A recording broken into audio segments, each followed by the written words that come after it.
Eric Muathe, Muathe.com. In this video, I want to talk about the RSI 50 as a level to watch for a potential move back to new highs. Now, we all know that when we are trying to understand a trend, whenever a stock is coming back and showing support around an upward sloping 50-day moving average, we know that this is indication of continuation of a move higher.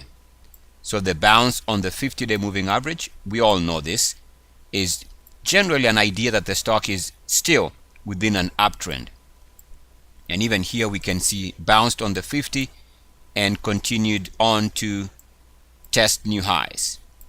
So the 50-day moving average has for a long time been used for a gauge of momentum and sentiment. Now in this particular example, we see what happens is once we break below the 50-day moving average, now we start this climb down.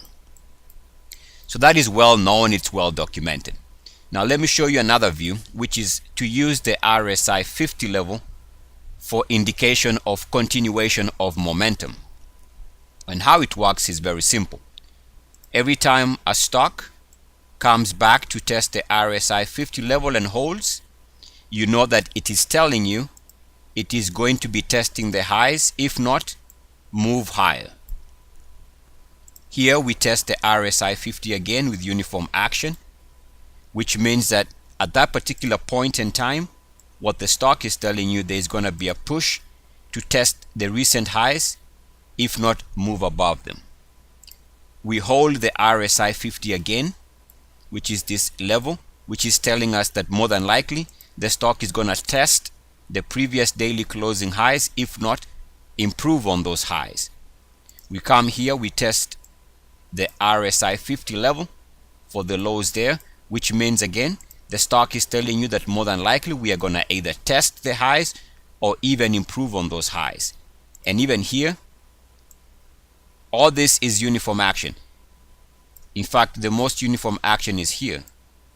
So which means this re-entry here was indication of potential to test the highs or improve them. Here it only tested the highs. Now you'll notice it's only after we crack back below the RSI 50 level, this move below RSI 50 level, which coincides with this move here, is where the trend pretty much died. And since then we've seen the stock either down or sideways. Okay, now let me clean up this a little bit and explain something else. Now you might notice or not, based on this improvement here to new highs, came on declining technical strength. Now that is negative divergence. Okay, so we know negative divergence is good enough to indicate a pullback. So after this high here in the RSI, at lower RSI levels, the RSI declines, goes down, while prices improve. That is negative divergence. So we expect a pullback, and we got a pullback. Correct? But notice that pullback is not very strong. Why? Because we find RSI support. Notice again another example. We push to new. No, you know what? I might have to clear some of this so we can see what I'm talking about.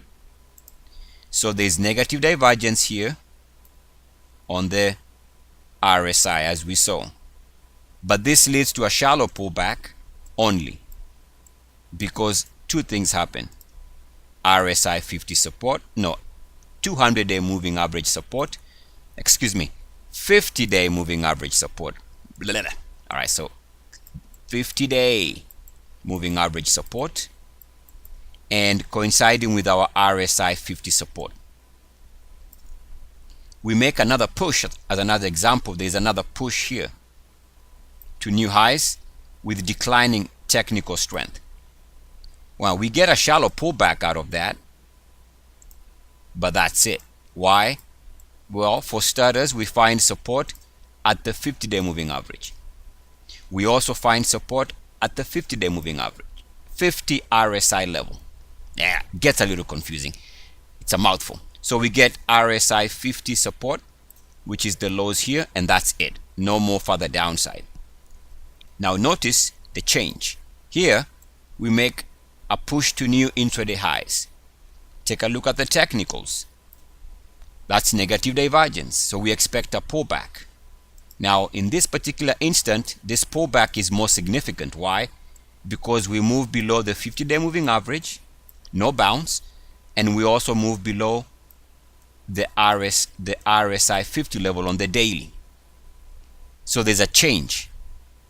So previously all the negative divergences, this negative divergence, this negative divergence, and this negative divergence, these two negative divergences were not as powerful to the downside. Why? Because we find 50-day support, 50-day moving average support, and RSI 50 support. What changed is now we make a new high, but this push to new highs is different because the pullback leads to a break of the 50-day moving average and a break of the RSI 50 level. So there is a change. So what I'm trying to say is that not all pullbacks are the same. The key is whether A, you find support at the RSI 50 level, or you break below the support level there. So that's the key. So some pullbacks are going to be shallow. So you get a pullback that is shallow because of support at the RSI 50 level. Something can change, some new energy can come and play, and you now start drifting lower. What's the difference? In this particular instant, you drop below RSI 50, and that is the beginning of a downtrend. Now notice also, if you go back to our uniformity method and you take this initial break here, this break at the beginning of May is a warning sign.